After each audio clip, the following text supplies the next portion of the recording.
الحمد للہ وکفا وسلام علی حبیبہ المصطفى اما بعد فاعوذ باللہ من الشیطان الرجیم بسم اللہ الرحمن الرحیم ان اللہ وملائکتہ یصلون علی النبی یا ایہا الذین آمنوا صلوا علیہ وسلموا تسلیما اللہم صل علی سیدنا محمد وعلی آلہ واصحابہ وبارک وسلم صلاة دائمة سرمدا ابدا۔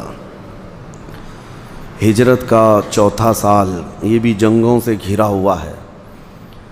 نبی پاک صلی اللہ تعالیٰ علیہ وسلم ہجرت کر کے جب مدینہ تشریف لائے تو جنگ بدر جو ہوئی اس کا رعب و دبدبہ پورے عرب میں ایسا چھا گیا تھا کہ مسلمانوں کا ایک بڑا رعب کافروں کے دل پر بیٹھ گیا۔ جنگ بدر کی جو فتح تھی وہ بہت عظیم فتح تھی، 70 کافروں کا مارا جانا اور 70 کا قیدی ہو جانا۔ تو ایک تو وہ بدلے کی آگ میں جھلس رہے تھے، اس کے علاوہ ہر جگہ جو خبر پھیلی تھی اس سے مسلمانوں کی دھاک بیٹھ گئی تھی۔ اب ہوا یہ کہ صرف مکہ کے کفار ہی نہیں، جتنے آس پاس دوسری جگہوں کے کفار تھے سب کے سب کھڑے ہو گئے کہ ان کا تو خاتمہ کرنا چاہیے مسلمانوں کا، نہیں تو یہ پھیلتے چلے جائیں گے۔ اس لیے جیسے جیسے سال بڑھتے گئے ہجرت کے تو جنگوں کی شدت بھی بڑھتی چلی گئی۔ اب صرف مکہ والوں سے دشمنی نہیں تھی، مکہ والے بدر میں آئے مارے گئے، پھر اس کے بعد بدلے کے لیے احد میں آئے، مسلمان 70 شہید ہو گئے۔ یہ تو مکہ کی اور مدینے کی لڑائیاں تھیں، لیکن اب دوسرے کفار جب اٹھ کر کھڑے ہو گئے، جگہ جگہ سے کوئی بھی اعلان کرتا کہ ہم مدینے پر چڑھائی کر رہے ہیں، تو اب حالات ایسے تھے کہ صحابہ اکرام رضوان اللہ تعالیٰ علیہ مجمعین اینی ٹائم جنگ کے لیے تیار، ہر وقت وہ سینہ سپر رہتے تھے کہ رات کو حکم آ جائے تو فجر ہونے سے پہلے انہیں مدینے سے نکلنا پڑتا۔ اس طرح صحابہ اکرام الرٹ تھے۔ یہ جو مدنی زندگی گزری ہے، اب چوتھا سال تھا ہجرت کا۔ ایک شخص تھا طلحہ نام کا اور ایک سلمہ، یہ دونوں بڑے پہلوان تھے، یہ ایک دوسرے قبیلے سے تعلق رکھتے تھے۔ انہوں نے اعلان کر دیا کہ ہم مدینے پر چڑھائی کر رہے ہیں، تو وہ اپنی فوج لے کر کے نکلے۔ نبی پاک صلی اللہ علیہ وسلم کو جیسی خبر ہوئی تو حضرت ابو سلمہ ایک صحابی ہیں، ان کو 150 صحابہ دے کر حضور نے بھیجا۔ تو اس کو کیا کہتے ہیں؟ یہ سریہ ہے، یہ غزوہ نہیں۔ جس میں حضور نے بھیجا ہے کسی کو اس کو کہتے ہیں سریہ۔ یہ شروع میں نے بتا دیا تھا آپ کو، غزوہ وہ ہے جس میں خود رسول اللہ گئے ہوں۔ تو اب یہ حضرت ابو سلمہ 150 لوگوں کو لے کر کے نکلے، اور جب ان کفار کے علاقے میں پہنچے جہاں سے وہ لوگ چڑھائی کرنے کے لیے آ رہے تھے، وہ آدھا راستہ آئے تھے، ان لوگوں کو جیسی خبر ہوئی کہ ہم تو بے خبری میں مدینے پر چڑھائی کرنے والے تھے، یہ تو 150 لوگ باہر نکل کے آئے ہیں، تو وہ مقابلے کی تاب نہ لا سکے، اپنے اونٹ بکریاں ساری چیزیں چھوڑ کے بھاگ گئے۔ تو یہ جو مسلمان گئے تھے ان کو وافر مقدار میں مال غنیمت حاصل ہوا، اور آئے بغیر جنگ کے مسلمانوں کو یہ فتح۔ یہ 4 ہجری میں سریہ ابو سلمہ اس کو کہتے ہیں۔ اس کے بعد پھر یہی 4 ہجری چل رہی تھی، محرم کا ہی مہینہ تھا، شروع کا سال ہے۔ پھر ایک شخص خالد بن سفیان ہذلی نام کا، اس نے پورے عربوں کو اکٹھا کرنا شروع کیا کہ چھوٹے چھوٹے جو خاندان تھے، قبیلے تھے، سب کو جمع کر کے کہا کہ ہم مدینے چلتے ہیں۔ ایک بات میں آپ کو بتاؤں، جتنی جنگیں ہوئی ہیں، حضور پاک صلی اللہ تعالیٰ علیہ وسلم کو جب خبر ہوتی کہ مدینے پر چڑھائی کی جا رہی ہے تو حضور اپنے صحابہ کے ساتھ نکلتے یا پھر صحابہ کی فوج کو بھیجتے۔ ان میں اکثر جو جنگیں ہیں یہ ڈیفینسیو ہیں، سب جو ہے دفاعی ہیں۔ جب وہ لوگ مدینے پر حملہ کرنے کے لیے آئیں گے تو کیا خاموش بیٹھ کر مظاہرہ کریں گے؟ دیکھیں گے؟ خاموش بیٹھ کر کے نظارہ کریں گے؟ تو نبی پاک صلی اللہ تعالیٰ علیہ وسلم نے حضرت عبداللہ بن انیس ایک صحابی ہیں، ان کو بھیجا۔ یہ بھی سریہ ہے، یہ غزوہ نہیں۔ کہا کہ یہ خالد بن سفیان جو آ رہا ہے اس کے مقابل میں جاؤ۔ تو حضرت عبداللہ بن انیس اتنے بہادر تھے، نکلے، اور جب گئے مقابلے کے لیے تو خالد بن سفیان کو کسی طرح سے انہوں نے پکڑ لیا، اور پکڑ کے اس کا سر کاٹ کر مدینے لے کے آئے۔ باقی پوری فوج بھاگ گئی۔ جب ان کا لیڈر ہی مر گیا تو سب ادھر ادھر ہو گئے۔ نبی پاک صلی اللہ تعالیٰ علیہ وسلم کے قدموں میں لا کر ڈال دیا۔ کہا یہ وہ خالد بن سفیان ہے جو مدینے کی اینٹ سے اینٹ بجانے کی بات کرتا تھا۔ یہ سارے قبیلے والوں میں نفرت بھر بھر کر کے مدینے کے خلاف لوگوں کو لا رہا تھا، اس کا سر کاٹ کر لا کر حضور کے قدموں میں ڈال دیا۔ نبی پاک صلی اللہ تعالیٰ علیہ وسلم خوشی سے اپنا عصا مبارک چھڑی عبداللہ بن انیس کو دیتے ہیں اور کہتے ہیں یہ تمہارے لیے میرا ہدیہ ہے اور انشاءاللہ تم یہی پکڑ کر کے قیامت کے دن جنت میں داخل ہوں گے۔ حضرت عبداللہ بن انیس یہ کہتے ہیں یا رسول اللہ صلی اللہ علیہ وسلم محشر کے میدان میں یہی عصا میرے ہاتھ میں ہوگا؟ حضور نے فرمایا ہاں یہی رہے گا۔ حضور صلی اللہ علیہ وسلم سے انہوں نے کہا کیا یہ جنت میں بھی میرے ساتھ رہے گا؟ حضور نے فرمایا ہاں جنت میں بھی تمہارے ساتھ رہے گا۔ وہ عصا زندگی بھر لے کر رہے اور جب ان کی وفات کا وقت آیا تو انہوں نے یہ وصیت لکھی تھی، ان کے کفن میں ہی وہ عصا دفن کر دیا گیا، وہ لے کر کے گئے دنیا سے۔ تو یہ عبداللہ بن انیس، اس کو سریہ عبداللہ بن انیس کہتے ہیں۔ جس صحابی نے سپہ سالاری کی انہی کے نام سے وہ سریہ بھی منسوب ہو گیا۔ جیسے سریہ ابو سلمہ وہ اس صحابی کے نام سے جنگ ہے جو پہلے گئے تھے، اور یہ سریہ عبداللہ بن انیس ان کے نام سے ہے۔ اب چوتھی ہجری میں دو بڑے حادثے ہوئے مسلمانوں کے لیے۔ چوتھی ہجری میں یہ دل دہلا دینے والے واقعے تھے۔ ہوا یہ کہ نبی پاک صلی اللہ تعالیٰ علیہ وسلم کی بارگاہ میں ایک شخص ابو برا نام کا تھا، اس کو ملاعب الاسنہ کہا جاتا تھا، برچھیوں سے کھیلنے والا آدمی۔ وہ حضور کی بارگاہ میں آیا تو حضور نے اس کو اسلام کی دعوت دی۔ نبی پاک صلی اللہ تعالیٰ علیہ وسلم نے اس سے کہا کہ تو اسلام قبول کر لے۔ اس نے کہا نہیں، آپ اپنے کچھ صحابہ کو ہمارے علاقے بھیج دیجئے، اگر ان کی دعوت پر سارے قبائل اسلام قبول کر لیں تو اچھا ہو جائے گا۔ حضور صلی اللہ تعالیٰ علیہ وسلم نے اس وقت حضرت حرام بن ملحان ایک صحابی ہیں، ان کی معیت میں 70 قاری قرآن تھے جو بہترین، ان کو بھیجا۔ تو یہ لوگ نکل کر گئے۔ ابو برا سے حضور نے فرمایا تھا کہ مجھے تمہارے نجد کا تھا، وہ آج جس کو ریاض کہتے ہیں نا، ریاض کا علاقہ، یہ پورا علاقہ نجد کہلاتا ہے، وہاں سے حضور نے فرمایا وہاں کے لوگوں پر مجھے اعتماد نہیں ہے، وہ نقصان پہنچانے والے ہیں۔ تو ابو برا نے کہا تھا میں آپ کے صحابہ کی جان مال کا حفاظت کا ضامن ہوں۔ حضور نے بھیج دیا۔ جب یہ گئے تو ایک علاقہ تھا جہاں پر جا کر صحابہ رک گئے، اور حضرت حرام بن ملحان یہ تنہا جو ہے قبیلہ کا جو سردار تھا عامر بن طفیل نام کا، اس کے پاس گئے دعوت اسلام دینے کے لیے خط لے کر حضور کا۔ اس نے نہ خط دیکھا نہ پیغام سنا، اپنے قاصد کو حکم دیا اور دربار میں ہی حضرت حرام بن ملحان کو قتل کر دیا۔ اب یہ جو 70 صحابہ گئے تھے یہ جب نہیں آئے، واپس نہیں آ سکے، تو پھر دیر ہو گئی۔ تو یہ صحابہ اکرام نے سوچا کہ شاید کچھ ہو گیا ہوگا۔ تو یہ جب آگے بڑھنے لگے تو اسی قبیلہ بنو ذکوان اور قبیلہ رعل، یہاں کے تقریباً 200 لوگ یہ 70 صحابہ کو مارنے کے لیے آ گئے، اور وہ آئے اور اچانک ان کی اس طرح سے مڈ بھیڑ ہوئی کہ ان لوگوں نے ہر طرف سے یہ صحابہ کو گھیر کر پورے کے پورے 68 صحابہ کو شہید کر دیا جو قاری قرآن تھے بہترین، نبی پاک صلی اللہ تعالیٰ علیہ وسلم کے صحابہ میں۔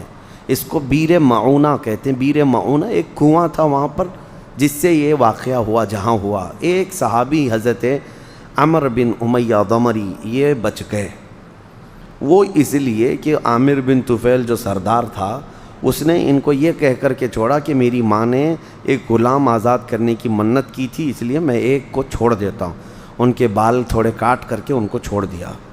حضرت عمر بن امیہ وہاں سے نکلے۔ اب واقعہ ایسا ہوا کہ 68 صحابہ اور ایک وہ 69، حضرت حرام بن ملحان جو وہاں قتل ہوئے، 70 میں سے 69 شہید ہو گئے، ایک باقی تھے۔ یہ جب واپس آ رہے مدینے تو ایک درخت کے نیچے انہوں نے پناہ لی، وہاں 2 کافر سوئے ہوئے تھے، اور ان دونوں کافروں کو انہوں نے کاٹ دیا۔ جذبہ تھا کہ اتنا ان کے علاقے کے لوگوں نے مار ڈالا ہے رسول اللہ کے صحابہ، اور اتفاق ایسا کہ یہ 2 کافر وہ تھے جن کو رسول اللہ نے امان دیا تھا۔ جان کی امان دینا اس زمانے میں ایک بڑا مسئلہ ہوا کرتا تھا، پھر اس کو کوئی ہاتھ نہیں لگاتا، اور ان کو یہ قتل کر کے آ گئے تھے، اور حضرت عمر بن امیہ کو یہ معلوم نہیں تھا۔ تو جب وہ بارگاہ رسالت مآب صلی اللہ علیہ وسلم میں آئے اور جب یہ واقعہ بیان کیا، حضور کو اتنا غم ہوا کہ پوری زندگی بھر رسول کریم صلی اللہ تعالیٰ علیہ وسلم اس غم سے ہلکے نہیں ہوئے۔ یہ جو 70 صحابہ کی شہادت، اور باقی وہ جو 2 کافروں کی موت ہوئی تھی حضور نے ان کی دیت یعنی جان بہا جس کو کہتے ہیں فدیہ دینے کا حکم دیا۔ اب اس کا مسئلہ میں بعد میں بتاتا ہوں، اس پر بھی ایک بڑا مسئلہ پیش آیا۔ اب یہاں پر رسول کریم صلی اللہ تعالیٰ علیہ وسلم کئی مہینوں تک فجر کی نماز میں، آج شافعی حضرات قنوت پڑھتے ہیں فجر کی 2 رکعت میں، دوسری رکعت میں رکوع میں جا کر کھڑے ہو کر قنوت پڑھتے ہیں۔ اس وقت نبی پاک صلی اللہ تعالیٰ علیہ وسلم نے یہ شروع فرمایا تھا، یہی 70 قاری قرآن جو شہید ہوئے، ان کو شہید کرنے والوں کے اوپر حضور صلی اللہ علیہ وسلم نے لعنت بھیجی کئی مہینوں تک۔ اس کو قنوت، اس وقت قنوت نازلہ یعنی مصیبت کے وقت، وہ ایسی مصیبت تھی جس وقت حضور صلی اللہ تعالیٰ علیہ وسلم نے یہ قنوت نازلہ پڑھا تھا، اور کنٹینیو نماز میں ہر یعنی فجر کو حضور صلی اللہ تعالیٰ علیہ وسلم یہ پڑھا کرتے تھے۔ بڑا غم تھا حضور کو۔ اور سیم اسی طرح کا ایک واقعہ اور ہوا کہ ایک علاقہ ہے مکہ مکرمہ کا اسفان نام سے، وہاں کے کچھ لوگ آئے، کہا کہ ہم اسلام قبول کرتے ہیں۔ نبی پاک صلی اللہ تعالیٰ علیہ وسلم کی بارگاہ میں آئے، اسلام قبول کیا، اور پھر کہا کہ ہمارے خاندان والے، ہمارے قبیلے والوں کے لیے آپ اپنے کچھ استاد صحابہ بھیجیں جو پڑھا سکیں۔ اس میں بھی حضور صلی اللہ علیہ وسلم نے 10 صحابہ کو بھیجا تھا۔ یہ 10 صحابہ میں حضرت عاصم بن ثابت رضی اللہ تعالیٰ عنہ، ان کی معیت میں باقی صحابہ کو بھیجا تھا۔ یہ مکہ کے قریب علاقہ ہے اسفان، ابھی یہ اس علاقے میں پہنچے نہیں تھے، رجیع نام کا ایک علاقہ آتا ہے، اس علاقے میں پہنچے تھے تو یہ کفار نے دھوکہ کیا، اور ایسا دھوکہ کیا کہ ان کو وہاں پر گھیر لیا 10 صحابہ کو۔ تو صحابہ اپنی جان بچانے کے لیے اونچے ٹیلے پر چڑھ گئے، اور یہ جو کفار آئے تھے انہوں نے اپنے قبیلوں کو، اپنے خاندان والوں کو خبر دی کہ آ جاؤ، یہاں محمد صلی اللہ علیہ وسلم کے 10 غلام ملے ہیں، ان کو قتل کرنا ہے۔ اب اونچے ٹیلے پر جب صحابہ گئے تو اوپر سے تیروں کی بارش کرنے لگے صحابہ، تو یہ کوئی بھی مقابلے کی ہمت نہ کر سکے۔ تو پھر دوسرا دھوکہ انہوں نے کیا، اپنے ہتھیار سب پھینک دیے کافروں نے، اور کہا ہم جان کی امان دیتے ہیں، اتر آؤ، اب تمہارے سے ہمارا کوئی مقابلہ نہیں ہوگا۔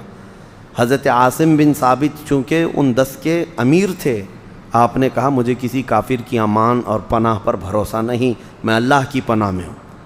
پھر بھی اس میں سے 7 تقریباً صحابہ نیچے اتر آئے، اور ان صحابہ اکرام رضوان اللہ تعالیٰ علیہ مجمعین کو نہیں بلکہ حضرت عاصم بن ثابت منع کرتے رہے۔ اس کے بعد پھر جب 7 صحابہ نیچے اتر آئے تو ان 7 صحابہ کو انہوں نے شہید کر دیا، وہیں پر جگہ پر شہید کر دیا۔ اب 3 صحابہ بچے تھے، حضرت زید بن دثنہ، حضرت خبیب ابن عدی اور حضرت عاصم بن ثابت۔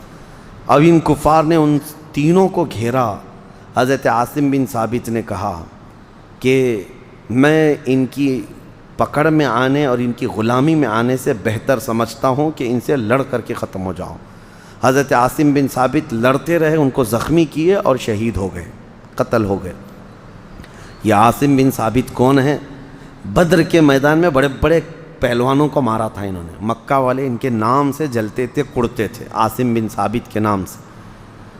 اور اس کے بعد ہوا یہ کہ بچے تھے حضرت زید بن دثنہ اور حضرت خبیب ابن عدی، ان کو انہوں نے زنجیروں سے باندھ دیا تھا، اور باندھ کر کے مکہ لے کر کے آئے، کیونکہ مکہ میں حضرت خبیب ابن عدی جس کو بدر میں قتل کیے تھے، اس کا بیٹا مکہ میں تھا، اس نے خرید لیا ان کو۔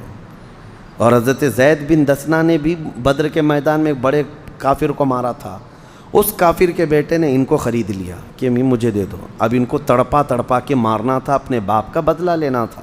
2 صحابہ وہ صحابہ ملے تھے جو بدر میں بڑے بڑے پہلوانوں کو مارے تھے۔ اب یہاں پر 2 لوگ قید میں آئے، ایک حضرت عاصم بن ثابت شہید ہو گئے۔ حضرت عاصم بن ثابت کا جب شہرہ پھیلا مکہ میں کہ عاصم بن ثابت قتل ہو گئے، پورے مکہ میں خوشیوں کی لہر دوڑ گئی، اور مکہ والے اپنے اپنے قاصد بھیجے کہ جاؤ عاصم بن ثابت کے جسم کا کوئی حصہ کاٹ کر کے لاؤ تاکہ مکہ میں دکھا کر نمائش ہو جائے کہ جس نے ہمارے بڑے بڑوں کو مارا تھا وہ اب مر گیا، ختم ہو گیا۔ تو مکہ سے تقریباً 70 گھوڑ سوار یا 200 کے قریب آئے حضرت عاصم بن ثابت کے جسم کے حصے کاٹ کر لے جانے کے لیے، لیکن اللہ رب العزت کی ایسی مدد کہ لاکھوں شہد کی مکھیاں ان کے لاش کے پر آئیں اور ایک بھی کافر آگے بڑھ نہیں سکا، اور بہت انتظار کیے، کوئی جب آگے نہیں بڑھ سکا تو پیچھے ہٹنے لگے، اور پھر تھوڑی دیر کے بعد حضرت عاصم بن ثابت کی لاش ہی غائب ہو گئی، ان کی لاش کہیں نہ ملی۔ کفار اسی کیونکہ بے حرمتی کرتے، حضرت عاصم بن ثابت یہ شہید کی کرامتوں میں اس کو گنایا گیا۔ پھر اب یہ جو دوست صحابہ تھے، ان میں سے حضرت خبیب ابن عدی رضی اللہ تعالیٰ عنہ کو مکہ کے تنعیم علاقہ، جہاں آج مسجد عائشہ ہے، جہاں لوگ جا کر 2 رکعت نفل نماز پڑھ کے عمرہ کی نیت کرتے ہیں، احرام باندھتے ہیں، یہ وہی علاقہ ہے جہاں سولی پر چڑھائے تھے حضرت خبیب کو۔ سولی پر چڑھانے کے وقت ان سے کہا گیا تھا کہ تمہاری جو خواہش ہے وہ بتا دو، اب یہاں تمہیں ختم کر دیا جائے گا۔ تو اس وقت حضرت خبیب ابن عدی نے کہا مجھے 2 رکعت نماز پڑھنے دو۔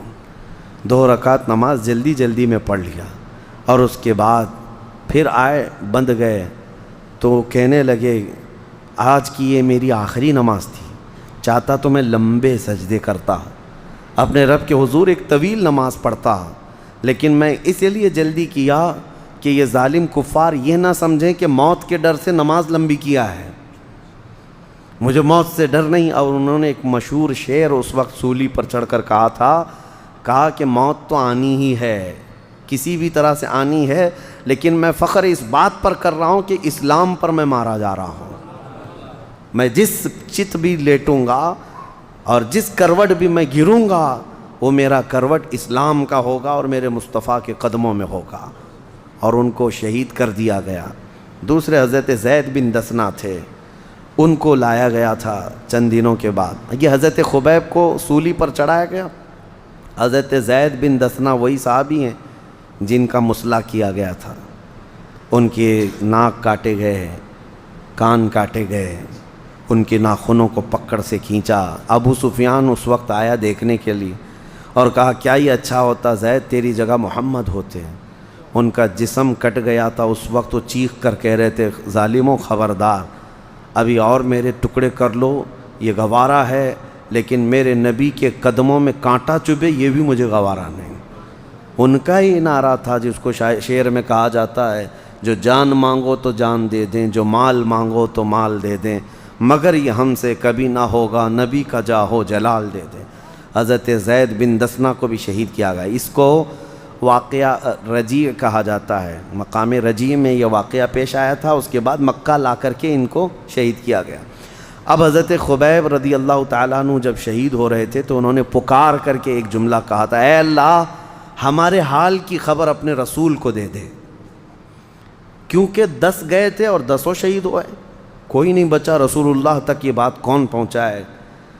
حضور صلی اللہ تعالیٰ علیہ وسلم کو وحی کے ذریعے اللہ تعالیٰ نے اطلاع فرمائے 10 صحابہ کی شہادت کو۔ نبی اکرم صلی اللہ تعالیٰ علیہ وسلم غمگین ہوئے اور پھر اپنے صحابہ کو جمع کیا اور کہا تم میں سے کون ہے جو میرے خبیب کی لاش کو لے کر کے آئے گا؟ کیونکہ ان کو سولی پر چڑھایا گیا تھا تو 70 لوگ وہاں پر پہرے داری کر رہے تھے کہ سولی سے نیچے نہیں اتاریں گے ان کو، اور کتنے دن؟ 40 دن گزر گئے تھے، 40 دن تک لاش تر و تازہ ہی رہی، رسول اللہ کے غلاموں کی لاش ہے۔ جب صحابہ کے جسم کا حال یہ ہے تو میرے مصطفیٰ کے جسم کا حال کیا ہو؟ 40 دن تک حضور نے جب اعلان کیا تو صحابہ میں حضرت زبیر بن عوام اور حضرت مقداد بن اسود رضی اللہ تعالیٰ عنہ یہ دونوں گھوڑا لے کر نکلے مدینے سے وہ لاش لانے کے لیے حضرت خبیب کی، اور جب پہنچے تو یہ کفار وہاں رات کے وقت سو رہے تھے، یہ گئے فوراً سولی سے حضرت خبیب بن عدی کو اتارا۔ یہ صحابہ کہتے ہیں جب ہم نے سولی سے اتارا تو ان کے جسم سے خون ابھی بھی ٹپک رہا تھا۔ کون ہے مجھے بتاؤ دنیا میں جس کے 40 دن کی لاش پر ابھی تر و تازہ خون ٹپکتا ہو؟ انہوں نے لاش کو اٹھایا اور گھوڑے پر رکھا اور لے کر چل پڑے۔ ادھر ان کی آنکھ کھلی، دیکھا سولی پر نہیں ہے اور 2 گھڑ سوار بھاگ رہے ہیں۔ مکہ میں بھی انہوں نے خبر پہنچا دی، کیونکہ مکہ سے جڑا ہوا علاقہ ہے تنعیم، مسجد عائشہ جہاں ہے، تو تقریباً 200 لوگ پیچھا کرنے لگ گئے۔ اب حضرت زبیر اور حضرت مقداد دو ہی لوگ تھے جو لاش کو لے کر جا رہے ہیں۔ جب انہوں نے دیکھا کہ پیچھا ہو چکا ہے ہمارا، تو اللہ کریم کی بارگاہ میں عرض کرنے لگے، مولا یہ تیرا بندہ ہے، تیری محبت میں انتقال کیا ہے، اس کی لاش کو کافروں کے ہاتھ لگنے سے محفوظ کر دے، شہید ہو چکے، اب اس پر مزید ان کو کچھ نہ ہو۔ صحابہ کی آپسی محبت تھی۔ اور اس کے بعد جب کفار تقریباً 200 کی تعداد میں گھیرنے پر آئے، حضرت زبیر اور حضرت مقداد نے حضرت خبیب کی لاش کو زمین پر رکھ دیا، تو اچانک زمین پھٹ گئی، حضرت خبیب کو نگل گئی، وہ وہیں دفن ہوئے۔ اچانک زمین پھٹی اور حضرت خبیب کی لاش اندر گئی۔ ان کو بلیع الارض کا لقب حضور نے دیا تھا کہ زمین کا لقمہ ہیں وہ، یعنی اندر گئے۔ اس کے بعد یہ آئے ان دونوں کی تلاشی لینے کے لیے، تو حضرت زبیر نے کہا، گرج کر کے کہا، ہم دو محمد کے شیر ہیں، شکار پر نکلے ہوئے ہیں، کسی کی ہمت ہے تو ہمارا راستہ روکو۔ 200 لوگوں کو 2 لوگ للکار رہے، 2 لوگ۔ جب وہ آئے قریب میں دیکھا ادھر ادھر کچھ بھی نہ ملا، تو انہوں نے تلواریں نیچے کر لیں اور سب سے کہا کہ ان کو چھیڑو مت، انہوں نے ہمارا کچھ نہیں کیا ہے۔ واپس چلے گئے۔ حضرت خبیب ابن عدی کی لاش پھر کسی کو نہیں ملی۔ جب یہ دونوں واپس آئے نبی پاک صلی اللہ تعالیٰ علیہ وسلم کے پاس، کون؟ حضرت زبیر اور حضرت مقداد، یہ دونوں جو لاش لانے کے لیے گئے تھے۔ اس سے پہلے ہی نبی پاک صلی اللہ تعالیٰ علیہ وسلم صحابہ کے درمیان بیٹھے اور واقعہ پورا خود حضور بیان کر رہے تھے کہ تم نے خبیب کی لاش کو اٹھایا اور گھوڑے پر رکھا اور دوڑ رہے تھے، تمہارا پیچھا کفار نے کیا، رب تبارک و تعالیٰ نے زمین کو حکم دیا، زمین پھٹ گئی اور خبیب کو نگل گئی۔ حضرت زبیر اور حضرت مقداد کہتے ہیں، یا رسول اللہ صلی اللہ علیہ وسلم، یہی خبر ہم لے کر کے آ رہے تھے۔ اللہ کے نبی صلی اللہ علیہ وسلم نے فرمایا، تم سے پہلے جبرائیل امین آ کر مجھے یہ سنا چکے ہیں، اور یہ بھی کہا کہ اے اللہ کے نبی، سارے فرشتوں میں بھی آپ کے ان صحابہ کی موت اور ان کی شہادت کا غم ہو رہا ہے۔ تو یہ 2 بڑے حادثے تھے جو 4 ہجری میں پیش آئے۔ یہ بیر معونہ کا واقعہ جس میں 70 صحابہ شہید ہوئے، اور یہ رجیع کا واقعہ، اس میں 10 صحابہ شہید ہوئے۔ باقی جو سریے ہوئے اس میں کسی کی شہادت نہیں ہوئی۔ یہ 2 بڑے حادثے تھے جو اسلام کے لیے سخت تھے۔ اب ہوا یہ کہ میں اس کو کمپلیٹ کر دوں۔ حضرت عمرو بن امیہ زمری نے 2 کافروں کو جو مارا تھا، وہ 70 میں سے ایک جو بچ کر کے آئے تھے۔ اب نبی پاک صلی اللہ تعالیٰ علیہ وسلم نے کہ وہ 2 کافروں کے لوگ تھے، اب وہ لوگ بدلہ چاہیں گے، مقابلہ چاہیں گے۔ اس کے مشورے کے لیے یہودیوں کے 3 قبیلے مدینے میں آباد تھے، میں نے شروع میں بتایا تھا۔ 3 بڑے بڑے قبیلے تھے، بنو نذیر، بنو قریظہ اور ایک بنو قینقاع۔ ان تینوں کے ساتھ حضور کا ایگریمنٹ ہوا تھا جب مدینے آئے تھے حضور، کہ ساتھ میں مل کر لڑیں گے جو بھی مدینے پر آئے گا، صلح کا ایک ایگریمنٹ تھا۔ حضور صلی اللہ علیہ وسلم قبیلہ بنو نذیر گئے بات چیت کرنے کے لیے کہ یہ 2 کافروں کے خون بہا، ان کی دیت، ان کے فدیہ کے لیے مشورہ کرتے ہیں کہ کیا کیا جائے، کیونکہ ان کے قبیلے والے جنگ پر اگر آ گئے تو ہم ساتھ میں مل کر کے لڑیں گے، کہ ٹھیک ہے ہمارے ایک صحابی سے یہ غلطی ہوئی ہے، خطا ہوئی ہے، لیکن ہم اس کے بدلے میں مال دینے کو تیار ہیں۔ یہ مشورے کے لیے بنو نذیر کے پاس گئے۔ بنو نذیر یہ منافق طبیعت کے یہودی تھے، دل میں نفرت رکھتے اور سامنے بڑے اخلاق دکھاتے تھے۔ حضور صلی اللہ علیہ وسلم اس وقت جب بنو نذیر کے ہاں گئے تو کون کون تھے ساتھ میں؟ حضرت ابو بکر تھے، حضرت عمر تھے، حضرت علی تھے رضوان اللہ تعالیٰ علیہ مجمعین۔ مشورے کے لیے جب حضور گئے تو یہودیوں نے بظاہر اچھے اخلاق دکھائے اور پیچھے سے کیا پلاننگ کیا کہ حضور صلی اللہ علیہ وسلم کو ایک ایسی دیوار کے پاس بٹھانے کی کوشش کی کہ اس دیوار کے پیچھے ان لوگوں نے ایک بہت بڑا پتھر لا کر رکھا اور اس پتھر کو لڑکا دیں گے حضور کے ساتھ، یہ تینوں بڑے صحابہ بھی پتھر کے نیچے دب کر ختم ہو جائیں گے۔ یہ انہوں نے خطرناک منصوبہ بنایا یہودیوں نے، کب یہ بنو نذیر نے۔ حضور صلی اللہ تعالیٰ علیہ وسلم بیٹھے ہیں مشورے کے لیے اور وہ اوپر پتھر رکھ کر تیاری کر رہے ہیں۔ اللہ کریم جو محافظ حقیقی ہے اپنے رسول کا، اللہ تعالیٰ نے وحی کے ذریعے حضور کو آگاہ فرمایا کہ یہ پتھر لڑکانے والے ہیں۔ فوراً حضور صلی اللہ علیہ وسلم اپنے صحابہ کے ساتھ اٹھ گئے، اس جگہ سے نکل کر کے تشریف لائے، دیکھا ان کی دسیسہ کاری، ان کی پلاننگ، اس کے بعد مدینے آئے تو اب انصار مہاجرین سب کو جمع کیا اور مشورہ لیا کہ انہوں نے غداری کی ہے، جب ہمارا ایگریمنٹ تھا دونوں کا اور انہوں نے قتل کا منصوبہ بنایا ہمارے، تو یہ بہت بڑا دھوکہ ہے، بہت بڑا دھوکہ ہے کہ آپ کا پارٹنر اگر آپ کے ساتھ دھوکہ کر رہا ہے تو ایگریمنٹ ختم ہو گیا۔ اب نبی پاک صلی اللہ علیہ وسلم نے سارے صحابہ سے مشورہ کیا، یہ بنو نذیر جو یہودی ہیں غدار ہیں، دھوکے باز ہیں، ان کے ساتھ ہونا کیا چاہیے؟ سب کا مشورہ اس بات پر طے پایا۔ حضور صلی اللہ تعالیٰ علیہ وسلم نے فرمایا تو کہ ان کے جتنے بھی بنو نذیر ہیں ان کو شہر بدر کریں گے، ہم مدینے سے ان کو نکلنے پر مجبور کریں۔ نبی پاک صلی اللہ تعالیٰ علیہ وسلم نے فرمان بھیجا، بنو نذیر یہ بڑے بڑے قلعوں میں رہتے تھے، کہا کہ 10 دن کا ٹائم ہے تمہیں، مدینہ چھوڑ کر نکل جاؤ، تمہارا پورا قبیلہ جانا چاہیے، کیونکہ تم نے ہمارے ساتھ دھوکہ کیا ہے اور جان سے مارنے کی سازش رچی ہے۔ ظاہر سی بات ہے، لوگ ایک طرفہ سوچتے ہیں کہ ان کو مدینے سے نکالا، کیوں نکالا؟ کیوں نکالا؟ دھوکہ، اٹیمپٹ ٹو مرڈر کتنا بڑا کیس ہوتا ہے، حضور پاک صلی اللہ تعالیٰ علیہ وسلم کے قتل کی سازش کرنا۔ اب حضور نے جب یہ پیغام بھیجا کہ 10 دن کی مہلت ہے، نکل جاؤ، ہوا یہ کہ دیکھیں کبھی بھی منافق کی بات پر کیسے کیسے معاملات ہوتے ہیں۔ وہ عبداللہ بن ابی جو رئیس المنافقین مدینے میں تھا، اس سے قبل میں بتایا تھا، احد کے میدان میں 300 لوگوں کو لے کر الگ ہو گیا تھا، اس نے پیغام بھیجا یہودیوں کو، نکلنا مت محمد کی دھمکی پر، میں 2000 لوگوں کو لے کر تمہاری مدد کے لیے آؤں گا۔ یہ ایسی ڈینگے مارتا تھا منافق، اور مسلمانوں کے ساتھ نماز بھی پڑھتا، حضور کے ساتھ رہتا بھی تھا۔ یہودیوں کو اس نے کہلا بھیجا کہ میں 2000 لوگوں کو لے کر کے تمہاری مدد کے لیے آؤں گا، نکلنا مت ان کی بات پر۔ اور اس کے بعد پھر یہ بھی کہا کہ 2 قبیلے اور بھی ہیں یہودیوں کے یہاں پر مدینہ میں، بنو قریظہ، بنو قینقاع، وہ بھی تمہاری مدد کے آئیں گے، ڈرنا مت ان کی دھمکی پر۔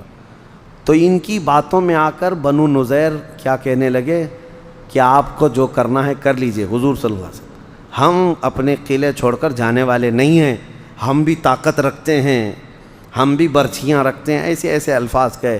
تب نبی پاک صلی اللہ علیہ وسلم نے سارے صحابہ کو حکم دیا کہ چلو بنو نذیر سے دیکھتے ہیں کہ ان کی طاقت کیا ہے۔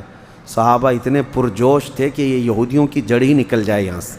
اب مدینے سے جب صحابہ نکلے، ایک صبح تھی، یہی 4 ہجری کا ہی واقعہ ہے یہ بھی، جاتے ساتھ بنو نذیر کے جتنے قلعے تھے سب کا انہوں نے گھیرا بندی کر لیا، محاصرہ کر لیا صحابہ نے، حضور بھی تھے، اور گھیرا بندی ایسی ہو گئی کہ وہ اندر کے اندر بند ہو گئے، اور یہ محاصرہ 15 دن تک چلتا رہا، جنگ نہیں ہے یہ محاصرہ ہے۔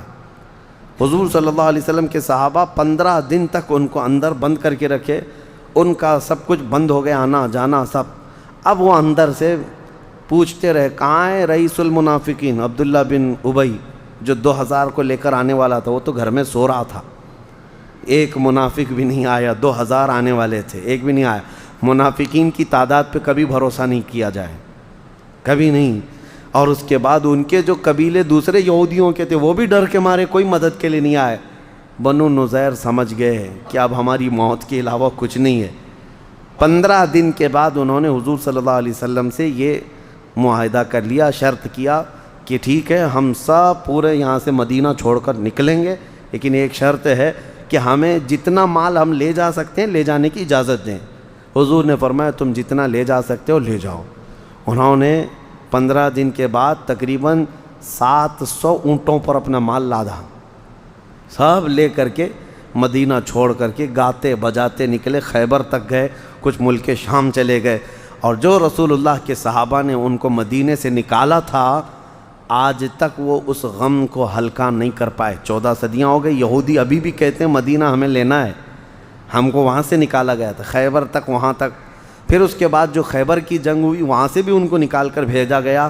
اب وہ پوری دنیا میں جا کر ادھر ادھر پھیلے رہے، کبھی جرمنی، کبھی ڈنمارک، کبھی اٹلی، اور اب جا کر کے اسرائیل میں پناہ لیے ہیں، اور اسرائیل میں بیٹھ کے خواب دیکھتے ہیں۔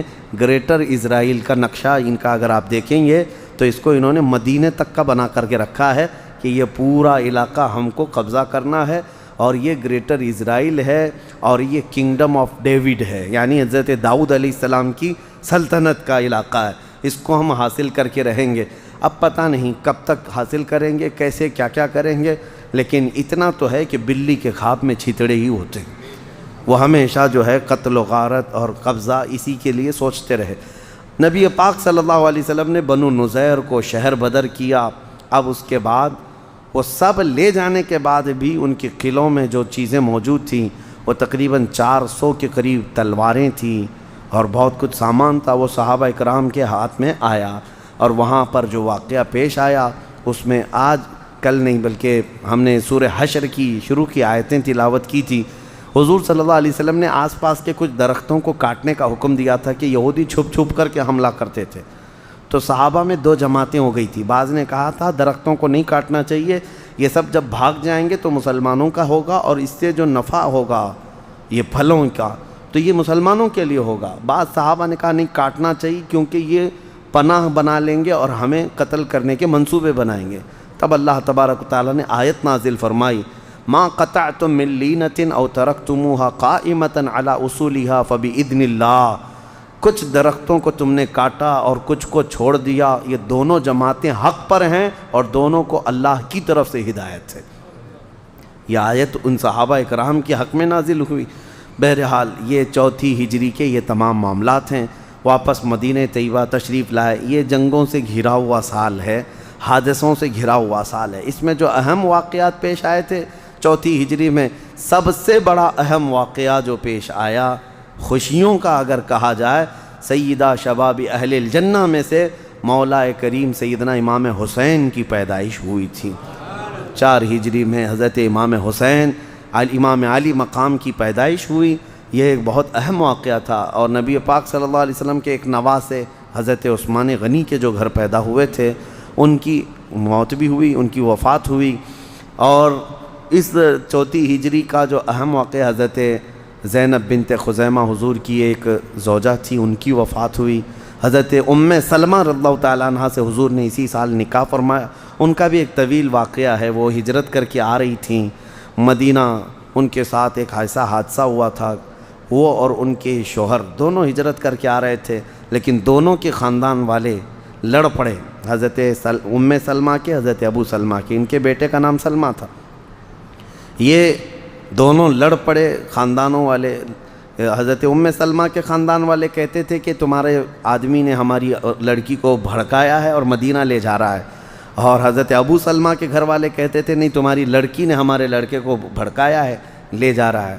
یہ دونوں کے جھگڑے چلتے رہے اور اس میں پھر جب دونوں نے اپنے اپنے الگ کر لیے، حضرت ام سلمہ کو ان کے خاندان والوں نے کہا تو ہمارے پاس چل، ابو سلمہ کو کہا کہ تم ہمارے ساتھ چلو، ان کے خاندان والے. بچہ بیچ میں تھا. اب بچے کے لیے لڑائی ہوئی دونوں خاندانوں میں، بچہ ماں کے پاس جائے گا کہ باپ کے پاس جائے گا. دونوں خاندانوں والوں نے اتنی لڑائی کی کہ بچے کا ہاتھ پکڑ کر کے کھینچا، دونوں ہاتھ بچے کے الگ ہوئے. حضرت ام سلمہ کو ایک بڑا حادثہ تھا. دونوں خاندان والوں نے بچے کے ہاتھ پکڑ کر کے ایسے کھینچے تھے کہ بچے کے دونوں ہاتھ جدا ہو گئے تھے، الگ ہو گئے تھے. حضرت ام سلمہ اس غم کی تاب نہ لا کر پھر اس کے بعد ان کے بچے کا انتقال ہو گیا. اور پھر جب دیکھا کہ حضرت ام سلمہ دھوپ میں بیٹھ کر صرف روتی تھیں، ان کے قبیلے والوں نے رحم کھا کر چھوڑ دیا. پھر ان کے شوہر کا بھی انتقال ہوا. حضرت ام سلمہ کے لیے بڑے حادثے تھے، بیٹا شہید ہوا اور شوہر بھی انتقال کر گئے. تب پھر وہ مدینہ اکیلی ہجرت کر کے اکیلی آئی تھی. ایک شخص کو کرائے پر لیا تھا کہ تو راستہ دکھائے گا، تو وہ راستہ دکھاتے ہوئے مدینہ لے آئے. حضور صلی اللہ علیہ وسلم کے پاس آئی تھیں تو حضور صلی اللہ تعالیٰ علیہ وسلم نے پناہ دیا. اور اس کے بعد تنہا عورت ہے، بیوہ بھی ہے اور ایک بچے کا غم کھائی ہوئی ہیں. نبی پاک صلی اللہ تعالیٰ علیہ وسلم نے حضرت ام سلمہ کو اپنی زوجیت سے شرف یاب فرمایا. اسی 4 ہجری میں حضور نے حضرت ام سلمہ سے نکاح بھی فرمایا. حضور کی بڑی چہیتی ازواج میں سے ہیں. اور 4 ہجری میں ہی شراب کی حرمت کا حکم بھی آیا. اس وقت تک ابھی شراب حرام نہیں ہوئی تھی، 4 ہجری میں شراب حرام قرار دی گئی. اور ایک بڑی چیز یہ ہے کہ دیکھیں جو بنو نذیر کو یہودیوں کو بھگایا تھا، ان کی اگر میں لسٹ بتاؤں کہ کیا کیا سامان ان کے قلعوں سے ملا تھا وہ بڑا ہے. اب 400 تلواریں مل جانا یہ معمولی نہیں ہے. اس کے علاوہ اور بھی سامان تھا، کھجوروں کے درخت تھے، باغیچے تھے. انصار کی طبیعت کو کیا کہیں، اللہ اکبر. حضور کی بارگاہ میں انصار آئے، یوں عرض کیا یا رسول اللہ صلی اللہ علیہ وسلم، بنو نذیر کی جو جنگ میں مال غنیمت آیا ہے، انصار مدینے کے پورے سبوں نے یہ اتفاق کیا ہے، اس میں سے ایک دانہ بھی ہم نہیں لیں گے، سارا آپ مہاجرین میں تقسیم فرمائیں۔ جو ہجرت کر کے حضور آپ کے ہاں سے آئے ہیں ان میں آپ پورا مال تقسیم فرمائیں۔ حضور اتنا خوش ہوئے تھے کہ دعا کے لیے ہاتھ اٹھایا اور کہا اللہم ارحم الانصار و ابناء الانصار و ابناء ابناء الانصار، اے میرے مولا میرے اس انصار پر تو رحم فرما، ان کے بیٹوں پر رحم فرما، ان کے بیٹوں کے بیٹوں پر رحم فرما۔ میرے آقا نے فرمایا اگر دو وادیاں ہوں دنیا میں، دو وادیاں ہوں، میدان ہوں دو، ایک وادی میں انصار ہوں اور ایک وادی میں پوری دنیا والے ہوں اور مجھے اختیار دیا جائے، حضور فرماتے میں انصار کی وادی میں جانا پسند کروں گا۔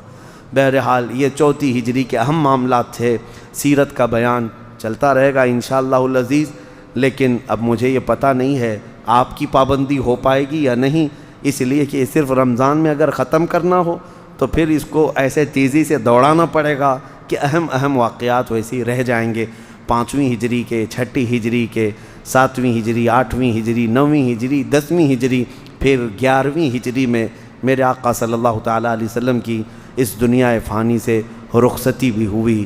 یہ سب معاملات طویل ہیں، اللہ جیسی توفیق دے زندگی باقی رہے تو اس سیرت کے درس کو انشاءاللہ کنٹینیو کریں گے انشاءاللہ، اور جس کو اللہ تعالیٰ توفیق دے، وقت ہو سکتا ہے بدل جائے انشاءاللہ العزیز، ہفتے میں کوئی دن منتخب کر کے عشاء کے بعد اس درس کو ہم چلائیں تاکہ سیرت کا بیان کسی نہ کسی طرح پائے تکمیل تک پہنچے، صرف حضور کی وفات تک نہیں بلکہ خلفائے راشدین کا دور بھی ہم پڑھیں، اور پھر اس کے بعد بنو امیہ کا بھی، بنو عباس کا بھی، اس کے بعد خلافت عثمانیہ جو ترکی کی ہے، اس طرح سے ہم انشاءاللہ تاریخ اسلام تک آتے ہیں تاکہ ہمارے جوانوں میں اسلامی تاریخ رچ بس جائے اور ان کو پتہ چلے کہ ہمارے شیر کون تھے، آج ان لوگوں نے جو پھیلا رکھے یہ کون ہیں۔